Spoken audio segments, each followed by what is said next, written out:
वक्त अपनी रफ्तार से आगे बढ़ता रहा। वही मासूम बच्चा जो कभी दरिया की लहरों के सहारे फिरौन के महल तक पहुंचा था, अब जवान हो चुका था। महल की ऊंची दीवारों के बीच पला बढ़ा ये नौजवान ताकतवर भी था और समझदार भी। उसकी चाल में रौब था, उसकी आंखों में गहराई और उसके दिल में एक अजीब सी बेचैनी। वो जिस माहौल में रह रहा था वहां शान ओ शौकत थी, लेकिन उसके दिल को सुकून नहीं मिलता था। वो रोज देखता था कि कैसे बनी इस्राएल को जलील किया जाता है, कैसे उनसे सख्त मेहनत करवाई जाती है, कैसे उन पर हाथ उठाए जाते हैं और कैसे फिरौन का नाम सुनते ही लोग कांप जाते हैं। मूसा का दिल इन सब बातों को देखकर तड़प उठता। वो जानता था कि वो इस जुल्म का हिस्सा नहीं है, लेकिन महल में रहते हुए वो खुलकर कुछ कर भी नहीं सकता था। एक दिन वो महल से बाहर निकला और शहर की गलियों से गुजरने लगा। दोपहर का वक्त था, लोग अपने अपने कामों में लगे हुए थे। अचानक उसकी नजर एक जगह पड़ी जहां दो आदमी आपस में झगड़ रहे थे। एक बनी इस्राएल से था और दूसरा फिरौन की कौम से। बनी इस्राएली आदमी मदद के लिए आवाज दे रहा था। उसकी बेबसी, उसकी डरती हुई आवाज मूसा के दिल को चीर गई। मूसा आगे बढ़ा और उस जालिम आदमी को रोकना चाहा। उसका इरादा किसी को नुकसान पहुंचाने का नहीं था, बस जुल्म को रोकना था। लेकिन जब उसने उसे धक्का दिया तो वो आदमी जमीन पर गिर पड़ा। अगले ही पल सब कुछ खामोश हो गया। वो आदमी हिल नहीं रहा था। मूसा का दिल धड़क उठा। उसे समझ आ गया कि उससे बहुत बड़ी गलती हो गई है। उसने इधर उधर देखा। गली सुनसान थी। डर, पछतावा और बेचैनी एक साथ उसके दिल में उतर आए। वो बुदबुदाया कि ये एक गलती थी और उसने अल्लाह से माफी मांगी। लेकिन उसे ये भी पता था कि अगर ये बात फिरौन तक पहुंच गई तो उसकी जान खतरे में पड़ जाएगी। अगले दिन शहर में ये खबर आग की तरह फैल गई। लोग उस आदमी की मौत की बातें करने लगे। मूसा दिल ही दिल में डर रहा था। तभी उसी बनी इस्राएली आदमी ने, जिसे उसने पहले बचाया था, एक बार फिर झगड़ा कर लिया और मूसा से मदद मांगने लगा। मूसा को गुस्सा आ गया। उसे महसूस हुआ कि ये आदमी उसे मुसीबत में डाल सकता है। उसी वक्त एक आदमी दौड़ता हुआ आया और उसने मूसा को खबर दी कि फिरौन के लोग उसके कत्ल की साजिश कर रहे हैं। ये सुनते ही मूसा का चेहरा उतर गया। अब यहां रुकना मौत को दावत देना था।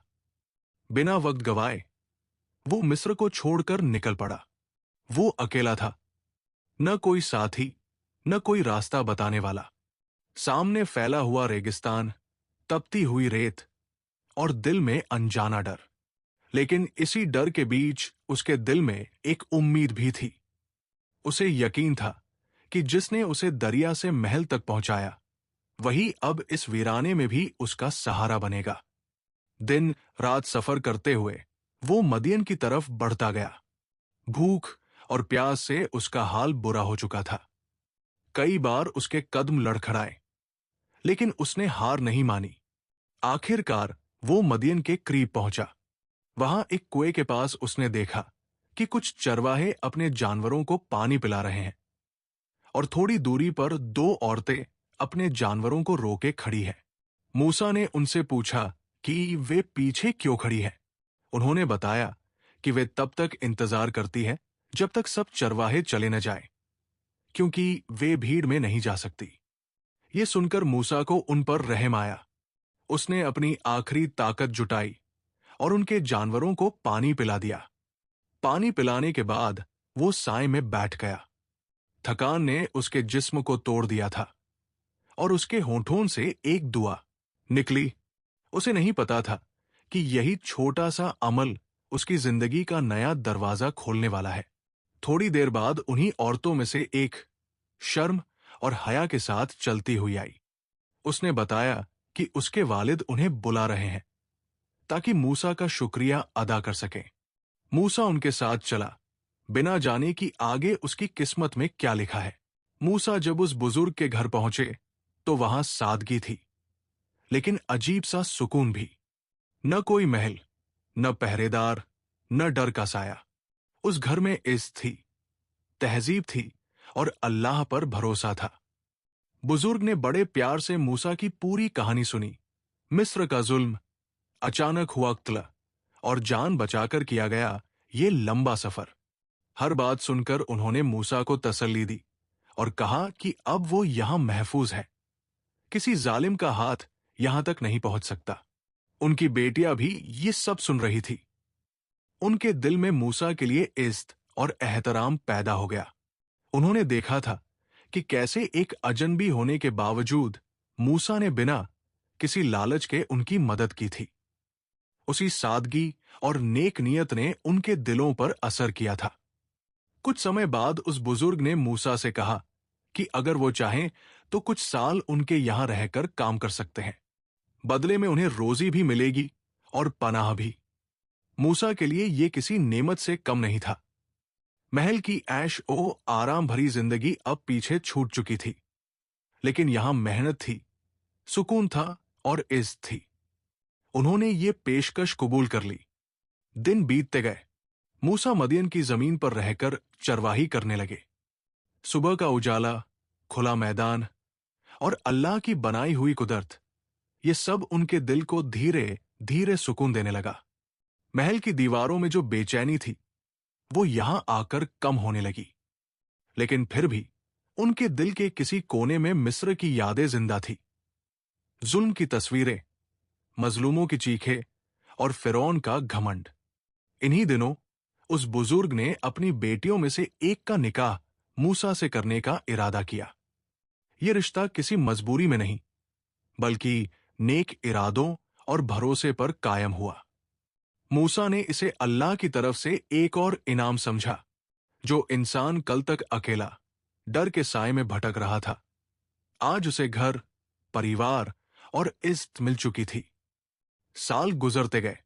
मूसा की जिंदगी में ठहराव आ गया था, लेकिन किस्मत उन्हें यही रोकने वाली नहीं थी। एक दिन उन्होंने तय किया कि अब मदियन छोड़कर अपने परिवार के साथ वापस मिस्र की तरफ जाना चाहिए। रास्ता लंबा था, रात ठंडी थी और अंधेरा चारों तरफ फैला हुआ था।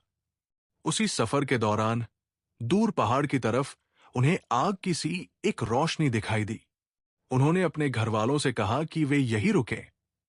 वो उस रोशनी की तरफ जाकर शायद आग ले आए या रास्ते की कोई खबर ले आए।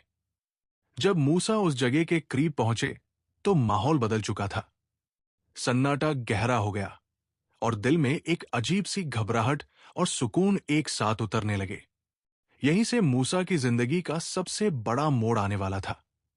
वही इंसान जो फिरौन के महल में पला, जिसने गलती से एक जान ले ली, जिसने रेगिस्तान में भटक कर पनाह पाई, अब उसे एक ऐसी जिम्मेदारी मिलने वाली थी जो सिर्फ उसकी नहीं बल्कि पूरी कौम की किस्मत बदलने वाली थी। और आगे तूर का पहाड़, एक आवाज, एक जिम्मेदारी और फिरौन के सामने हक की दावत। कहानी अब असली मकसद की तरफ बढ़ चुकी है।